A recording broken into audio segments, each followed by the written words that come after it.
نحمده ونصلي ونسلم على رسوله الكريم أما بعد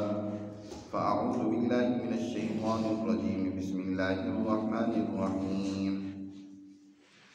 والذين كذبوا بآياتنا سنستدرجهم من حيث لا يعلمون وأملي لهم إن كيدي متين أولم يتفكروا ما بصاحبهم من جنة إن هو إلا نذير مبين أولم ينظروا في ملكوت السماوات والأرض وما خلق الله من شيء وأن عسى أن يكون قد اقترب أجلهم فبأي حديث بعده يؤمنون من يضلل الله فلا هادي له ويذرهم في طغيانهم يعمهون يسألونك عن الساعة أيان مرساها قل إنما علمها عند ربي لا يجليها لوقتها إلا هو ثقلت في السماوات والأرض لا تأتيكم إلا بغتة يسألونك كأنك حفي عنها قل إنما علمها عند الله ولكن أكثر الناس لا يعلمون قل لا أملك لنفسي نفعا ولا ضرا إلا ما شاء الله ولو كنت أعلم الغيب لاستكثرت من الخير وما مسني السوء إن أنا إلا نذير وبشير لقوم يؤمنون صدق الله العظيم.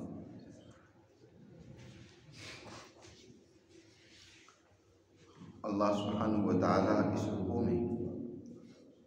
ایسے لوگوں کو تنبیہ فرما رہی ہیں جو لوگ اللہ کے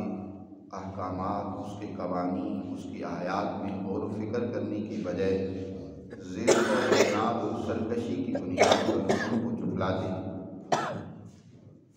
آغاز میں اللہ تعالیٰ ارشاد فرماتے ہیں کہ والذین کذبوا بآیاتنا، جن لوگوں نے ہماری آیات کو جھٹلایا، سنستدرجهم من حیث لا یعلمون، ہم ان کو آہستہ آہستہ ان کی اصل جو انجام ہے، ان کی تبعی ہے، اس کی طرف ان کو لے جاتے ہیں ایسے طریقے سے کہ انہیں علم بھی اس کا نہیں ہوتا۔ دنیا میں انہیں مہلت قلیل ان کیدی متین، لیکن اس بات سے وہ بے فکر نہ ہوں کہ ہماری جو تدبیر ہے وہ بڑی مضبوط ہے۔ اللہ تعالیٰ جو مکذبین ہیں، جو اللہ کے آیات میں بجائے ان پر عمل کرنے کی، غور و فکر کرنے کی، ان کی تکذیب کر رہے ہیں، انہیں جھٹلا رہے ہیں، اور پھر بھی وہ دنیا کے اندر مال و دولت میں، عیش و عشرت میں، دنیا کی زیب و زینت میں وہ چھوٹ ہیں، ان کو اللہ نے فراوانی دے رکھی ہے، تو وہ یہ مت سمجھیں کہ وہ بڑا کوئی اچھا کام کر رہے ہیں یا اچھے راستے پر ہیں یا ان کے لیے کوئی مشکلات نہیں ہیں، بلکہ ایسے لوگوں کے لیے اللہ کی طرف سے استدراج ہوتا ہے۔ اس کا قانونی امہال ہے کہ وہ ہر ایک کو مہلت دے رہا ہوتا ہے کہ وہ اگر کوئی سرکشی کے راستے پہ آگے بڑھنا چاہتا ہے تو وہ اس میں آگے بڑھ لے، اس کے لیے راستہ کھلا ہے، اس میں ہر ایک کو مہلت دے رہی ہے۔ نیکی کرنے والوں کے لیے بھی اس نے راستے کھول رکھے ہیں، برائی کرنے والوں کے لیے اس کے راستے کھولے ہیں۔ اللہ تعالیٰ ان کو موقع دیتا ہے، لیکن انہیں یہ بات کبھی نہیں بھولنی چاہیے کہ اللہ کا جو نظام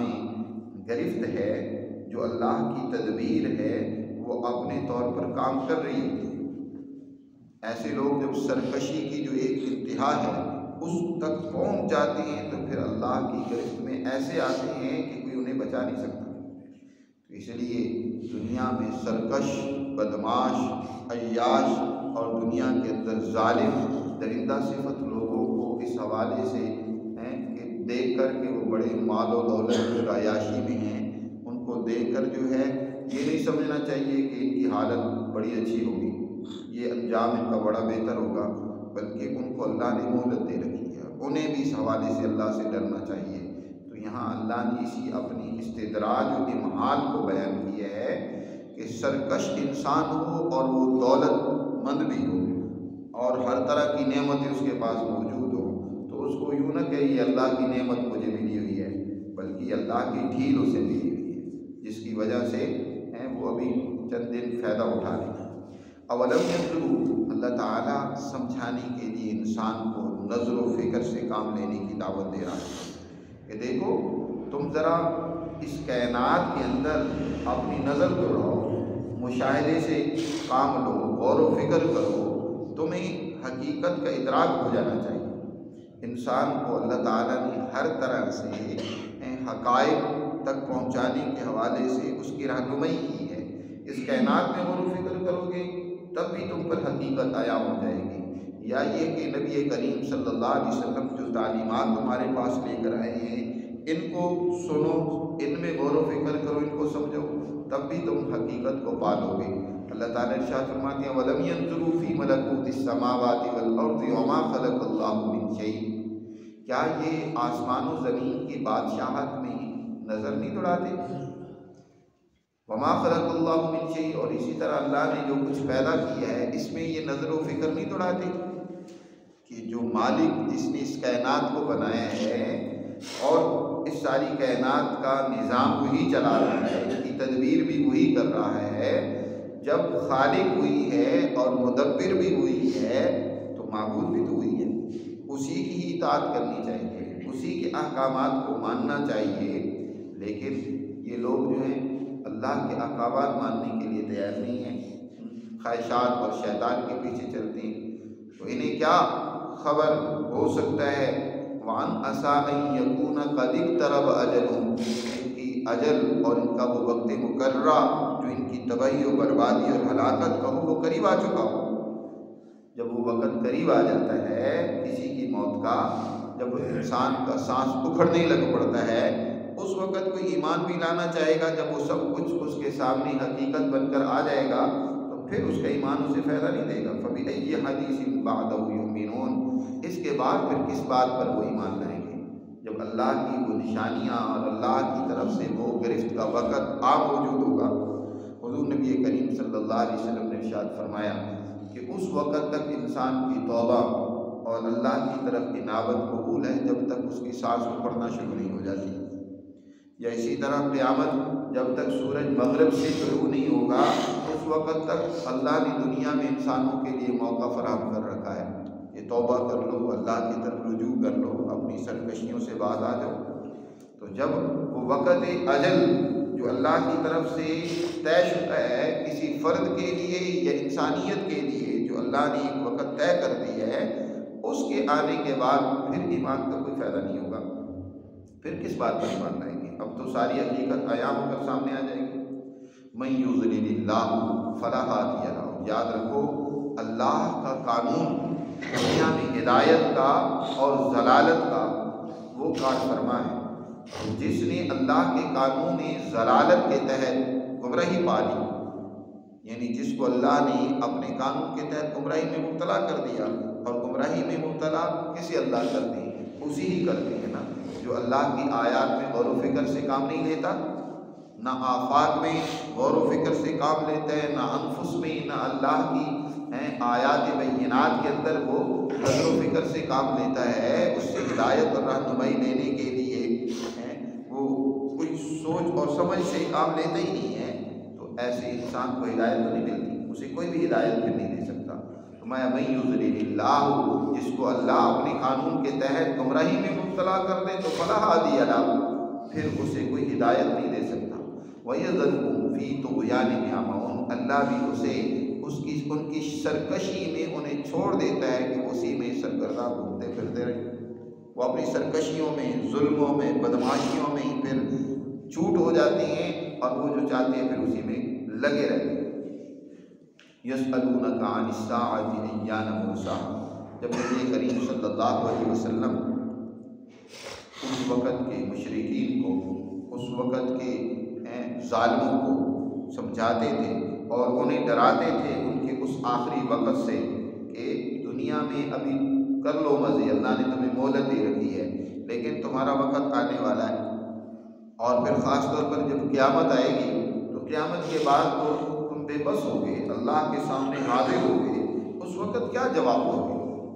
تو وہ قیامت کو مانتے ہی نہیں تھے۔ مشرکین مکہ وہ قیامت کا انکار کرتے تھے، اللہ کو تو پھر بھی کسی درجے میں مانتے تھے، اللہ کو اس کائنات کا خالق تسلیم کرتے تھے کہ اس کائنات کو بنانے والا اللہ ہی ہے، زیادہ سے زیادہ اس کی تدبیر میں کہتے تھے کہ اس نظام کو چلانے میں اللہ نے بہت سارے اپنے نمائندے بنا رکھے ہیں، آپ نے جو ہے نا اس نے کچھ معبود ہیں یا چھوٹے موٹے اس نے اپنے خدا بنا رکھے ہیں جن کے تحت وہ اس کائنات کا نظام چلا رہا ہے۔ بڑا خدا تو اللہ ہی کو وہ بھی مانتے تھے، لیکن قیامت کو نہیں مانتے تھے، قیامت کا انکار کرتے تھے کہ یہ تو بڑی عجیب بات ہے کہ ایک انسان دنیا سے چلا گیا، مر کھپ گیا، اس کی ہڈیاں خاک ہو گئیں اور اس کا کوئی نام و نشان نہیں رہا، یہ پھر محمد صلی اللہ علیہ وسلم کہتے ہیں کہ پھر انسان از سر نو پیدا ہو جائے گا، یہ ھذا شیء عجاب، بڑی عجیب بات ہے، یہ ہماری سمجھ میں نہیں آتی۔ تو قیامت کے بارے میں وہ شکوک و شبہات میں مبتلا تھے، اس لیے آپ صلی اللہ علیہ وسلم سے وہ طرح طرح کے سوال کرتے، یہودیوں کی طرف سے بھی کچھ سوال آئے، مشرکین مکہ کی طرف سے بھی، تو قرآن نے بڑی تفصیل کے ساتھ یہاں اس مسئلہ قیامت کو کہ کب آئے گی واضح کیا۔ فرمایا یسألونک عن الساعۃ ایان مرساہا، یہ آپ سے پوچھتے ہیں قیامت کی گھڑی وہ کب آئے گی، ایان مرساہا، اس کا وقت کون سا ہے، کب وہ آئے گی۔ قل انما علمها عند ربی، ان کے اس سوال کا جواب اللہ نے یہاں تقریباً 7-8 طریقے سے دیے ہیں۔ حضور صلی اللہ علیہ وسلم کے زبانی واضح کیا ہے کہ قیامت کے بارے میں آپ سے سوال کرتے ہیں تو پہلا تو آپ انہیں یہ جواب دیں کہ بتا دو انما علمها عند ربی، اس قیامت کا وقت میرے رب کے پاس ہے، اس کا علم کہ قیامت کب آئے گی اس کو اللہ ہی جانتا ہے، اللہ کے سوا کوئی نہیں جانتا۔ انما علمها عند ربی، اس قیامت کے آنے کا وقت میرے رب کے پاس ہے۔ اور دوسری بات لا یجلیها لوقتها الا هو، اللہ نے اس کے وقت کو کب اس نے آنا ہے کسی پر واضح نہیں کیا، کسی کو بھی نہیں بتلایا، نہ صرف یہ نہیں کہ مجھے نہیں معلوم بلکہ کائنات میں کوئی مخلوق ایسی نہیں ہے جس کو پتہ ہو کہ قیامت کب آئے گی۔ نبی کریم صلی اللہ علیہ وسلم ایک دفعہ صحابہ کے مجلس میں تشریف فرما دی، اچانک ایک ایسے صاحب آئے جنہوں نے انتہائی سفید لباس پہنا ہوا تھا، بال بہت سیاہ تھے، اور انہوں نے آ کر حضور صلی اللہ علیہ وسلم کے گھٹنوں کے ساتھ گھٹنے ٹیک کر حضور کے سامنے دو زانوں ہو کر بیٹھ گئے، فَأَسْنَدَ رُكْبَتَيْهِ إِلَىٰ رُكْبَتَيْهِ، اور حضور صلی اللہ علیہ وسلم سے سوالات کیے، مختلف سوال کیے اسلام کے بارے میں کہ اسلام کی کیا حقیقت ہے، ایمان کی کیا حقیقت ہے، اور ان میں سے ایک سوال حضور سے اس صاحب نے یہ بھی کیا کہ متی الساعہ، قیامت کب آئے گی۔ آپ صلی اللہ علیہ وسلم نے ارشاد فرمایا کہ جیسے سوال کرنے والا نہیں جانتا میں بھی نہیں جانتا، اس کا علم نہ مجھے ہے نہ سوال کرنے والے کو، کسی کو بھی اس کا علم نہیں ہے، وہ تمہارے لیے بھی اس کا علم نہیں ہے، میرے لیے بھی نہیں۔ اور حضور صلی اللہ علیہ وسلم نے پھر قیامت کے کچھ امارات اور نشانیوں کے بارے میں بتایا کہ البتہ یہ کچھ نشانیاں ہیں جن سے پتہ چل سکتا ہے کہ اس کے بعد قیامت قریب ہے، لیکن اس کا حتمی اور یقینی وقت کوئی نہیں جانتا۔ جب وہ صاحب چلے گئے تو صحابہ نے پوچھا کہ اللہ کے رسول یہ کون تھے؟ فرمایا یہ جبرائیل تھے، تمہیں تمہارا دین سکھانے کے لیے آئے گا۔ اور آپ نے فرمایا جبرائیل جب بھی کسی صورت میں کسی حالت میں بھی آئے میں نے انہیں پہچان لیا، لیکن اس وقت وہ اس طرح آئے کہ میں بھی ابتدا میں ان کو نہیں پہچان سکا۔ تو فرمایا کہ جبرائیل کو بھی علم نہیں، مجھے بھی علم نہیں ہے قیامت کب آنی ہے۔ اسی کو قرآن نے یہاں فرمایا کہ لا یجلیھا لوقتھا الا ھو، اس کا وقت مقررہ اللہ نے کسی پر بھی واضح نہیں کیا، وہی جانتا ہے قیامت کب آنی ہے۔ ہاں ایک بات اور قرآن نے واضح کی ہے کہ ثقلت فی السماوات والارض، تیسرے انداز سے بیان فرمایا کہ دیکھو جب قیامت آئے گی تو اس قیامت کا وقوع آسمان و زمین ان اجرام سماویہ اس کائنات پر اس کا وقوع بڑا ہی سخت ہوگا۔ جب وہ قیامت آئے گی آسمان زمین یہ پہاڑ یہ ساری کائنات یہ ساری بکھر جائے گی، ٹوٹ جائے گی۔ اذا السماء انفطرت، آسمان اس میں انفطار آ جائے گا، وہ ٹکڑے ٹکڑے ہو جائے گا، زمین وہ اپنی حالت چھوڑ دے جائے گی، وَإِذَا الْأَرْضُ مُدَّتْ وَأَلْقَتْ مَا فِيهَا وَتَخَلَّتْ، پھٹے گی، اندر کے خزانے باہر نکل آئیں گے، اور پہاڑ ریزہ ریزہ ہو جائیں گے، سورج بے نور ہو جائے گا، اذا الشمس كورت واذا النجوم انقدرت واذا الجبال سيرت واذا العشار عطلت، اس کائنات میں عجیب قسم کا بھونچال واقع ہو جائے گا۔ اسی کو قرآن نے یہاں بیان فرمایا ثقلت فی السماوات والارض، وہ قیامت آسمان و زمین پر بڑی بھاری ہوگی۔ اور پھر چوتھا طریقہ جس سے اس بات کو واضح کیا، فرمایا لا تأتیکم الا بغتہ، وہ جب بھی آئے گی ایسے نہیں کہ تمہیں پہلے بتائے گی بلکہ اچانک آئے گی۔ لا تأتیکم الا بغتہ، وہ تم پر اچانک آئے گی۔ نبی کریم صلی اللہ علیہ وسلم نے ارشاد فرمایا جب قیامت آئے گی لوگ اسی طرح اپنا کام کاروبار کر رہے ہوں گے، کپڑا بیچنے والا اس نے کپڑا پھیلایا ہوا ہوگا، لینے والا دیکھ رہا ہوگا کہ قیامت واقع ہو جائے گی، دودھ دوہ کر گھر لے جانے والا وہ لے کر جا رہا ہوگا، ابھی راستے میں ہوگا کہ قیامت واقع ہو جائے گی، لقمہ توڑ کر کھانے والا اس کے ہاتھ میں بھی لقمہ ہوگا اور اس نے بھی کھایا اور منہ میں ڈالا نہیں ہوگا کہ قیامت واقع ہو جائے گی۔ لوگ اپنے کام میں لگے ہوئے ہوں گے، جانوروں کو پانی پلانے والا اپنے حوض کو، پانی کے حوض کو ٹھیک کر رہا ہوگا، قیامت واقع ہو جائے گی۔ لا تأتیکم الا بغتہ، وہ جب آئے گی تو اچانک آئے گی، تمہیں بتا کر نہیں آئے گی، اس وقت تمہارے پاس موقع نہیں رہے گا۔ اس سے یہ بھی معلوم ہوا کہ جتنی باتیں قیامت کے بارے میں، قیامت کی نشانیوں کے بارے میں پھیلی ہوئی ہیں ان میں سے زیادہ تر درست نہیں ہیں۔ قرآن کہہ رہا ہے کہ وہ اچانک آئے گی، اور اگر پہلے بتا دیا جائے تو پھر اچانک کیسے ہوگی؟ تو قیامت کا وقوع اچانک ہوگا۔ آج قیامت کی نشانیوں پر بڑا زور دیا جا رہا ہے، یاد رکھو یہ بھی ایک مایوسی پیدا کرنے کا طریقہ کار ہے۔ لوگوں کو مایوس کیا جا رہا ہے کہ بس اب تو کچھ ہو نہیں سکتا، اب تو قیامت ہی کا انتظار کرو، یہ بھی نشانی پہ ظاہر ہو گئی، یہ بھی نشانی ظاہر ہوگی، اب تو عیسیٰ علیہ السلام آنے والے ہیں، اب امام مہدی آنے والے ہیں، اب تو کچھ ہو نہیں سکتا۔ تو قیامت کے بارے میں حالانکہ قیامت کا علم اور یقین یا ایمان تو انسان کے اندر کیا پیدا کرتا ہے؟ عمل کی حرکت پیدا کرتا ہے، اس کے اندر تحریک پیدا ہونی چاہیے قیامت کا علم سن کر۔ لیکن ہم قیامت کے بارے میں اور اس کی نشانیوں کے بارے میں اس انداز سے ذکر کرتے ہیں کہ اور مایوس ہو جاتا ہے انسان کہ اب کچھ ہو نہیں سکتا، یہ جو ظلم زیادتی بدماشی ہو رہی ہے بس اب تو قیامت کا انتظار کرو۔ نبی کریم صلی اللہ علیہ وسلم جب تشریف لائے، کون سی ایسی قیامت کی نشانی تھی اس وقت جو موجود نہیں تھی؟ ہر نشانی قیامت کی موجود تھی۔ آپ صلی اللہ علیہ وسلم نے کیا کیا؟ ان نشانیوں کو دور کر دیا۔ آپ نے محنت کی، جد و جہد کی، اور آپ صلی اللہ علیہ وسلم کی جد و جہد سے قیامت دور چلی گئی۔ اسی طرح آج مسلمان کی یہ ذمہ داری نہیں ہے کہ وہ اس انتظار میں بیٹھ جائے کہ امام مہدی آ رہے ہیں تو لہٰذا ہم ان کا انتظار کر دیں۔ بھائی جو امام مہدی نے آ کر کام کرنا ہے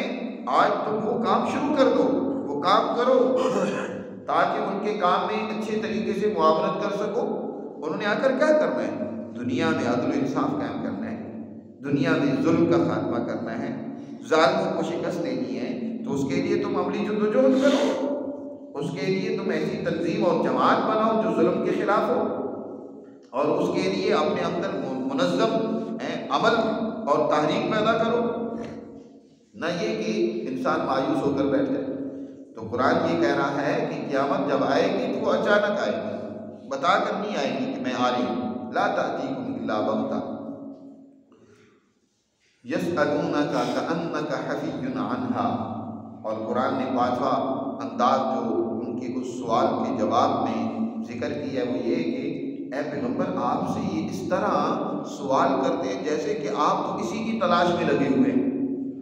آپ تو قیامت ہی کی فکر میں لگے ہوئے ہیں، اسی کو ڈھونڈنے میں لگے ہوئے ہیں۔ کأنک حفی عنہا، گویا کہ آپ اسی کے متلاشی ہیں۔ آپ صلی اللہ علیہ وسلم قیامت کے انتظار میں نہیں بیٹھے ہوئے تھے یا اس کی نشانیاں نہیں ڈھونڈ رہے تھے، تو قرآن نے کہا کہ اس طرح آپ سے سوال کر رہے ہیں۔ کأنک حفی عنہا